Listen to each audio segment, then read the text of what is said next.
Video dibuka dengan penjelasan dari Garg tentang apa itu scores yang dimaksud. Di momen ini, Garg pun langsung berkata kepada kita. Dia mengakui dengan jujur bahwa asosiasi para hunter telah melewati batas.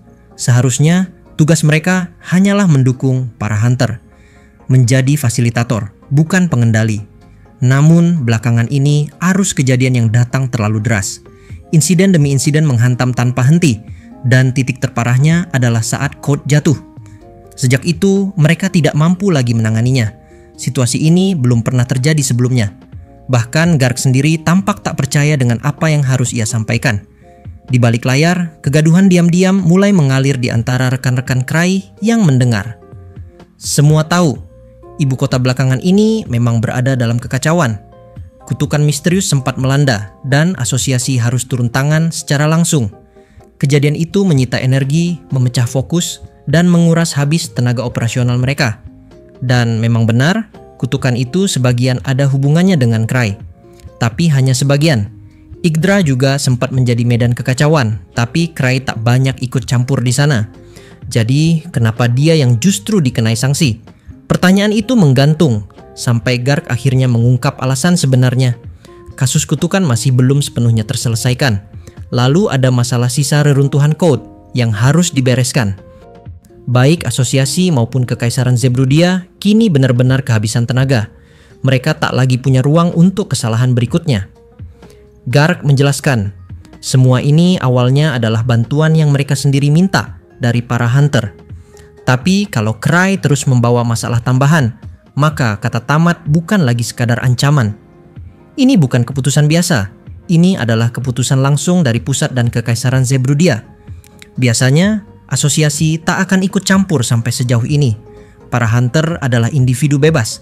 Tapi kali ini, aturan lama harus dikesampingkan. Gimana? Sampai sini sudah paham? Demikianlah akhir dari pernyataan keras Garg. Namun setelah mendengarkan semua penjelasan itu, satu-satunya yang tidak berubah adalah ekspresi bingung Cry. Ia tidak paham. Semua alasan yang dilontarkan Garg seolah diarahkan padanya. Tapi bagi Cry, semua itu terdengar seperti dunia menyalahkan seseorang hanya karena dia sedang berada di tempat dan waktu yang salah. Ia menarik napas panjang, lalu menatap ke arah Garg dengan tatapan datar penuh drama, gaya khas seorang pria keras kepala yang sudah terlalu lelah untuk melawan. Dan kemudian, kalimat itu keluar darinya. Wah, pas banget nih. Reaksi spontan yang membuat ruangan terdiam. Garg menegang, Liz melotot, Luke tak berkedip. Bahkan Tino yang biasanya penuh air mata, kini hanya bisa terpaku. Namun mereka semua belum tahu apa arti di balik kata-kata itu. Bagi Cry, scores bukanlah hukuman. Ini adalah berkah. Dia adalah pria yang dari dulu berusaha hidup damai, menjauh dari kekacauan dan konflik. Bukan berarti ia malas, hanya saja ia ingin menghindari pekerjaan berbahaya. Namun entah bagaimana, setiap kali ia mencoba tidak melakukan apa-apa, justru bencana besar terjadi. Maka sekarang, skors resmi dari asosiasi adalah sebuah perisai hukum. Alasan sah untuk tidak bergerak, sebuah tiket legal menuju istirahat panjang. Biasanya, kalau ia hanya berdiam diri di rumah, selalu saja ada orang yang datang, meminta tolong atau menyeretnya ke dalam misi.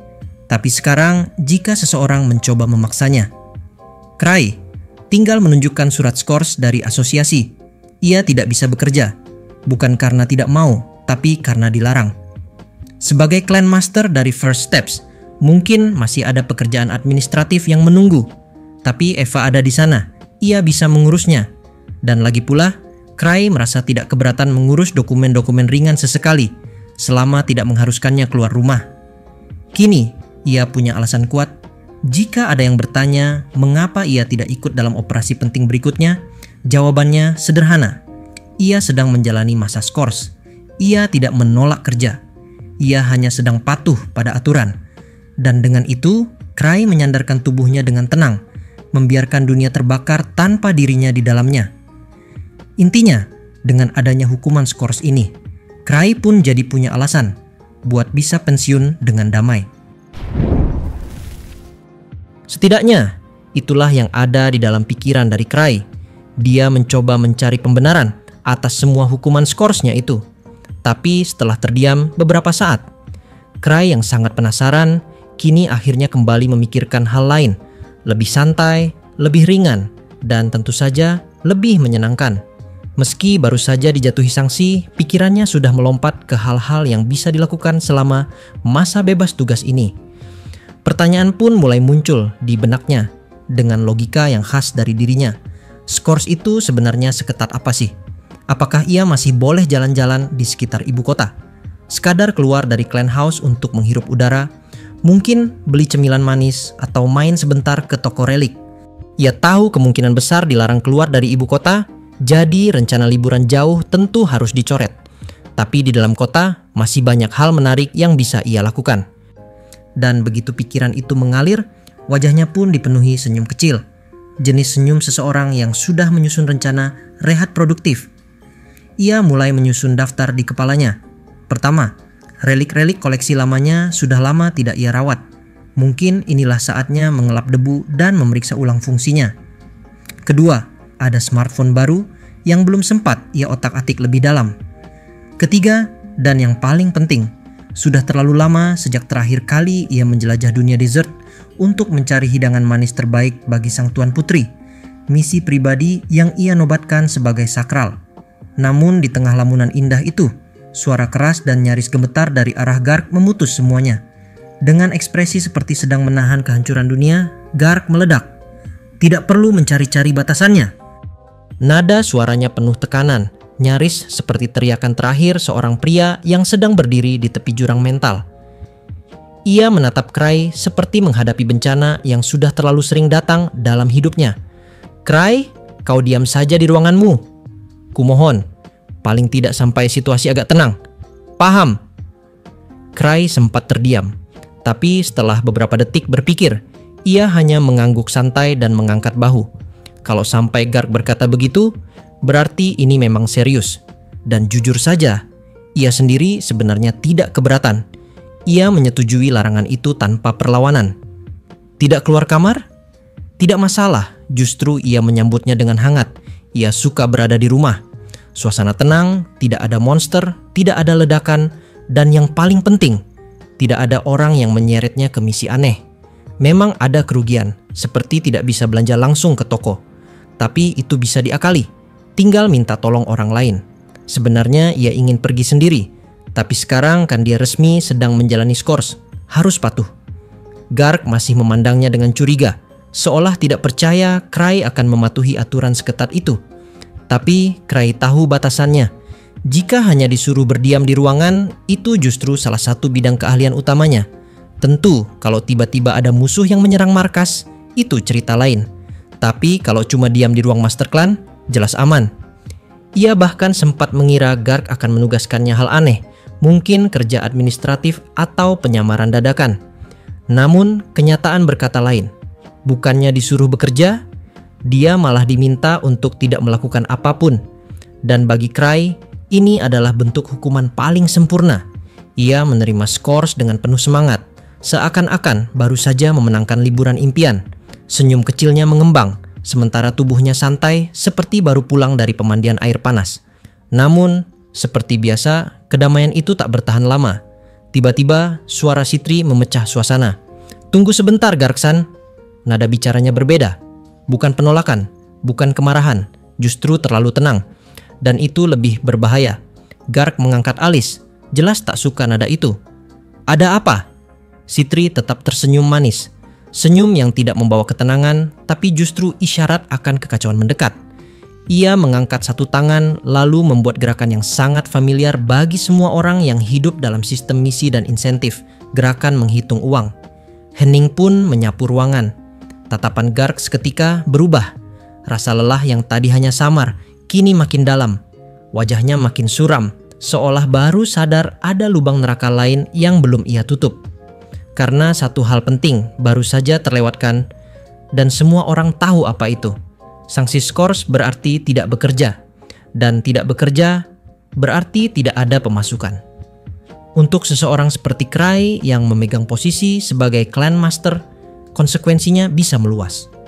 Belum lagi soal biaya operasional, distribusi dana guild, tunjangan party, dan semua perhitungan keuangan yang melibatkan nama besar First Steps.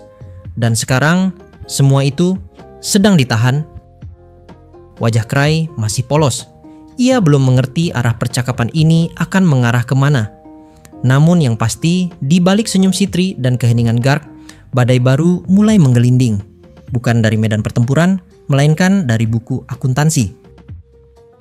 Ia mengingatkan Garg bahwa seorang hunter level 8 telah dijatuhi skors tanpa alasan yang benar-benar jelas, dan hal itu tentu menimbulkan konsekuensi serius.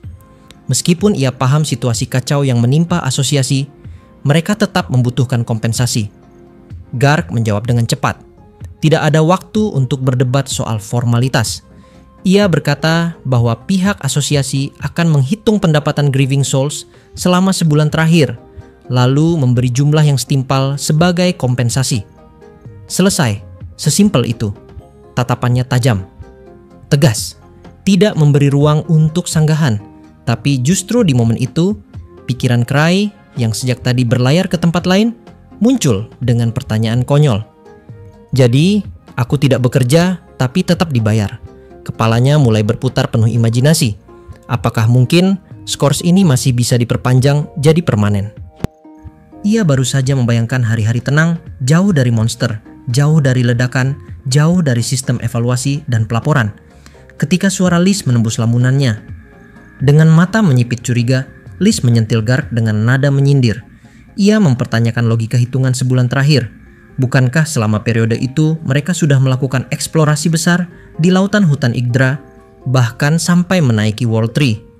Dan jangan lupakan insiden code yang kacau balau, yang entah bagaimana juga bisa diselesaikan oleh Cray. Atau di dalam dialog aslinya, Liz bilang seperti ini untuk memanggil Garg. Hei Garg-chan, kamu asal sebut aja ya kalau kamu beneran mau bayar kami sesuai pencapaian kami. Udah jelas, kamu pasti bakalan bangkrut. Namun sebelum suasana makin keruh, sang adik langsung menyela. Dengan tenang, namun juga penuh perhitungan, ia menyatakan bahwa tentu mereka tidak akan membuat asosiasi rugi besar-besaran. Ia sendiri akan menetapkan angka yang paling menguntungkan bagi pihak mereka, tapi masih dalam batas wajar. Dan jika tetap kurang, selalu ada opsi cicilan. Garg tak bisa lagi menahan emosi. Kalian ini! Teriakan tertahan itu nyaris terdengar seperti letusan. Suaranya gemetar, bukan karena marah semata, tapi karena frustrasi mendalam menghadapi kombinasi mengerikan. Liz Smart yang mata duitan dan Sitri yang tidak pernah melewatkan peluang menggali keuntungan sekecil apapun. Rasanya seperti menghadapi bencana finansial berkepanjangan. Lucia yang biasanya paling rasional di antara mereka, hari ini pun hanya diam sambil menyandarkan tubuh. Tak ada tanda-tanda bahwa ia akan menghentikan kekacauan ini. Sementara Luke malah sibuk memerhatikan koleksi pedang yang tergantung di dinding, mungkin membayangkan teknik baru, atau sekadar menghindar dari perdebatan. Eliza pun terlihat lesu duduk menyandar dengan mata setengah terpejam. Ia jarang datang dan hari ini jelas bukan pengecualian untuk aktif. Semua terlihat terlalu santai. Di tengah hiruk pikuk yang tak terkendali itu, Cray hanya bisa menghela napas kecil. Bagi dirinya sendiri, uang bukan masalah besar. Ia tidak butuh banyak. Yang ia cari hanyalah liburan. Tempat tenang untuk tidak melakukan apapun, jauh dari kekacauan yang tidak ia minta. Dan meski riuh percakapan masih berlanjut, Cray mencoba mencairkan suasana dengan bertanya pelan kepada Garg. Tentang seseorang yang biasanya tak pernah absen, Kaina. Namun jawabannya justru membuat ia terdiam sejenak. Kaina tidak hadir hari itu karena tenggelam dalam tumpukan pekerjaan di kantor pusat. Keadaan di sana bahkan lebih parah dari yang ia bayangkan. Cray mulai merasa sedikit bersalah. Di saat ia diberi kesempatan untuk istirahat, orang lain harus menanggung beban lebih. Ia pun berpikir untuk mengirim sesuatu, setidaknya makanan, melalui Eva. Sebuah bentuk permintaan maaf yang sederhana, namun mungkin cukup berarti. Namun rasa bersalah itu tak bertahan lama, karena tak lama kemudian Garg berdiri kembali. Tatapannya kembali tajam. Tidak hanya sebagai petugas asosiasi, tapi juga sebagai pria yang sudah cukup lama mengenal Cray dan tahu betul bahwa satu kesalahan kecil saja bisa mengubah kedamaian jadi bencana. Dengan nada berat dan penuh tekanan, ia berbicara. Masalah kompensasi akan dibahas bersama pihak kekaisaran. Tapi Cry, dengar baik-baik. Pundak Cry menegang, nalurinya siaga. Kau dilarang keluar, titik. Jadi jangan melakukan apa-apa. Paham? Nada itu adalah ultimatum. Bukan sekadar larangan, melainkan peringatan dari seseorang yang tahu apa yang akan terjadi jika Cry bergerak, bahkan sedikit saja. Dan Cry, seperti biasa, hanya mengangguk pelan.